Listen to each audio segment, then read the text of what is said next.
ఎన్నాళ్ళు బ్రతకాలి అనే ఆలోచన గనక మనకొచ్చిందట్టయితే, తాడు మనకి గట్టిగా మనని పట్టుకుంటది తాడు. అదే మోక్షము.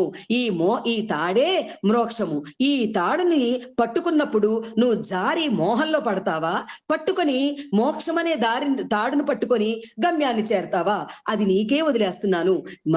జంతువులకి, పక్షులకి, మనుషులకి ఉన్న తేడా ఇదే రాజా అని ఋషివర్యులు చెప్తున్నారు. ఇక్కడ చూడండి, ఒక మునిరువాచ అని చెప్పలా, గురువాచ అని చెప్పలా, ఋషిరువాచ అంటున్నారు. ఇక్కడ మార్కండేయుడు ఋషి కావచ్చు, పద్మనాభుడు ఋషి కావచ్చు, ఎవ్వరైనా సరే ఒక ఋషి, ఇది ఋషి వాక్యము అని చెప్తున్నారు తప్ప ఫలానా ఋషి అని ఇక్కడ సంభవించలేదు.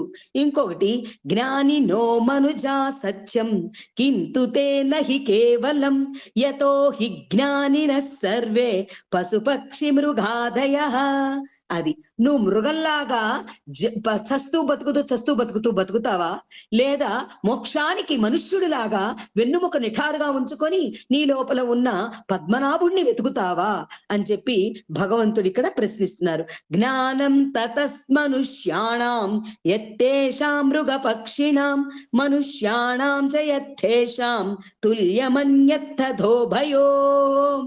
ఇక్కడ భగవంతుడు ఏం చెప్తున్నాడు? మనుష్యుడు యత్తేషాం తుల్య, ఇది నా మనసు ఒక తుల్యమైనది, ఇది క్షణక్షణం మారిపోతూ ఉండేది.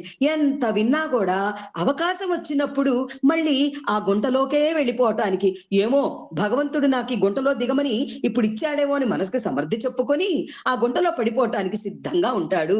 అజ్ఞాని అని మోహమాయలో పడిపోయినవాడు. మోహమాయగా ఉన్నది పడేసేది అమ్మే, అది నువ్వు కోరుకుంటున్నావు కాబట్టి. మోక్షంలోకి రప్పించేది అమ్మే, అది నువ్వు కోరుకుంటున్నావు కాబట్టి. ఏదైతే ఒకటి మనుష్యుడు ఏదైనా మనసులో ఒకటి తర్వాత ఒకటి ఆలోచిస్తాడు గాని అనేకంగా ఒక్కసారే ఆలోచించటం అనేది జరగదు. కాబట్టి నీ మనసు ఎటువైపు వెళుతుంది, ఎటువైపు తిరుగుతుంది అనేది మీరే గమనించుకోవాలి. మానుష మనుజ వ్యాఘ్ర సాభిలాష సుతాన్ ప్రతి లోభత్ ప్రాచ్యుపకారాయ నన్వేతాన్ కిం న పశ్యసి.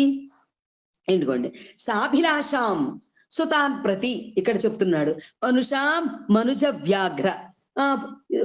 వ్యాఘ్ర, వ్యాఘ్రం అంటే ఏంటి? పులి. జంతువులు లాగా, పులిలాగా మనిషి ఎప్పుడు కూడా చెడ్డ తినదండి. వ్యాఘ్రము ఎట్లా పడితే అట్లా తినదు. అది ఏదైతే తింటుందో అదే, దానికి దొరికిన దాకా భగవంతుడు ఏదైతే ఇచ్చాడో అదే తింటుంది, ఎట్లా పడితే అట్లా తిందు.